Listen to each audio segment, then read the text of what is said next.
ஓம் சக்தி பராசக்தி. எதுக்கு தான் மாலை ஓடுறிய மேடம்? பேசுங்க மேடம். இப்போ இருக்கிறீங்க, அதில் குத்தாட்டம் போடுறீங்க. ஓம் சக்தி பராசக்தி அப்படின்று வாழ்க்கையிலே மன கஷ்டமும் பண கஷ்டமும் குடும்பம் நல்லா இருக்க வேண்டும் என்றுதான் அண்ணே எக்க வேணாம். ஒவ்வொருத்தரும் மாலை ஓடுறீங்க. ஓம் சக்தி, ஐயப்பன், முருகன், எல்லா ஜாமிக்கு சித்தலக்கரை, மணப்புறம் காளி, அழகர் கோயில், சித்திரத்தில்லாவுக்கு எல்லாரும் விரதம் இருப்போம்ல. எல்லாத்துக்கும் ஏன் போடுறான்? நம்ம நல்லா இருக்கணும், 4 பேரை போல நம்ம குடும்பம் வாழணும், பிள்ளை குட்டி நல்லா இருக்கணும், ஆடு மாடுலாம் இன்னும் பெருகணும், விவசாயம் நல்லா விளையணும். இதுக்காகத்தான் மாலை ஓடுறான். அங்கே மாலை ஓடுற ஆள் ஒரு மனதோடு, ஆத்தா ஓம் சக்தி எல்லாத்தையும் நீ தான் சுமக்கணும் முடி, உன்னை நம்பித்தானே விரதம் இருந்து வாரேன் உன் ஆலயத்துக்கு அப்படின்னு வேண்டிக்கிட்டே போனால் நீ கோயிலுக்கு போகிறதுக்குள்ளே, நீ வீட்டுக்கு வர்றதுக்குள்ளே ஆத்தா இங்கே வந்துடும் உன் வீட்டுக்கு. நீ அப்படியா? டிரைவர் பாவம், பொண்டாட்டி பிள்ளையெல்லாம் விட்டு பிள்ளையெல்லாம் சொல்லி விடுது, அப்பா அப்பா கோச்சுக்கு போகிறேன், ஓம் சக்தி கோயிலுக்கு வண்டி ஓட்ட போகிறேப்பா, போகும்போது சேஜிபி வாங்கிட்டு வாப்பா. வீட்டுக்காரம்மா வரும்போது அங்கே இது ஃபேமஸாக ஏதோ ஒன்று வாங்கிட்டு வாங்க சொன்னோடனே டிரைவர் அந்த மூடிலேயே பாவம். ஓட்டுநர் பூராமே யாருன்னா 18ஆம் படி கருப்பேந்தேன். நம்மளை பாதுகாக்கிறது ஓட்டுநர், சும்மா கிடையாது.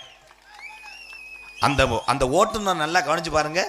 எந்த ஒரு சுப நிகழ்ச்சிக்கு சுப காரியங்களுக்கு நீங்கள் போனாலும் அந்த வண்டியை 4 வீல்லையும் 4 எலும்புச்சம்பளத்தை வச்சு சூட எரிஞ்சு அமர்ந்தவனே வண்டி எடுப்பாங்க. அவர் எவ்வளோ பக்தியோடு இருக்காரு. இவங்க எத்தனையோ பேர் குடும்பத்தோடு வர்றாங்க, இவங்களை நல்லபடியாக கொண்டு வந்து இறக்க அந்த மோட்டார் தெய்வமேனு கும்பிட்டு அந்த டிரைவர் அந்த வண்டியை எடுத்துகிட்டு போகிறார்.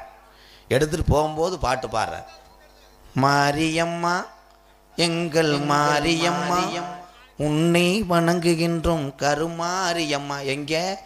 பெரும்பச்சேரிலேருந்து அந்த ரோட்டு வரைக்கும் பரம்புக்குடி வண்டி போயிடுச்சு. 2வது பாட்டு சாமி பாட்டு தான். 3வது பாட்டு போடும்போது ஒரு மேடம் போவாங்க, அவங்க தான் தலைவி. டிரைவர் அவர் உடனே என்னக்கா இந்த சாங்கு வேஸ்ட், நோ மண்டை காயுது, நங்குன்னு குத்துற மாதிரி எதா இருக்கா? குத்துமாட ஆளுமா டோலுமா அது வேணாம், கட்டிப்பிடிடா அது போடு நல்லா இருக்கும். அவன் போட்டு விட்டுறான், கட்டிப்பிடிடா. அவனுக்கு முன்னாடி டிரைவருக்கு முன்னாடி அந்த பொம்பளைய சங்கு சாக்கு சாக்கு சாக்கு. அந்த இடத்தில் சுகமிக அதிகம் கண்டுபிடித்தேன், கண்டுபிடித்தேன், அந்த இடத்தில் கண்டுபிடித்தேன். அவன் நினைப்பேன் நம்மளே பொண்டாட்டி வழியை வந்துட்டு அந்த முண்டையை நம்மளை சாச்சிருவாளுன்ட்டு. கீர்ராடு எது அவைராடு எதுன்னு தெரியாம ஐயா ஓட்டுநர் கவனம் சிதறி விடும். இது சிரிப்பு கல்ல. ஓட்டுநர் சைடு கண்ணாடியை மேலே பார்ப்பாரு. பார்க்கும்போது நீங்கள் ஆடும்போது ரோட்டில் திடீர்னு பயல ஊற இப்போ கிருத்திரமா வண்டி ஓட்டுறேன், கவனத்தை சிதறக்கூடாது. நான் தான் சொன்னேன் இதெல்லாம் செய்யாதுன்னு சொல்லி 1 வாரம் ஆகலை, அந்தந்தண்டி பாச கவச்சு விட்டு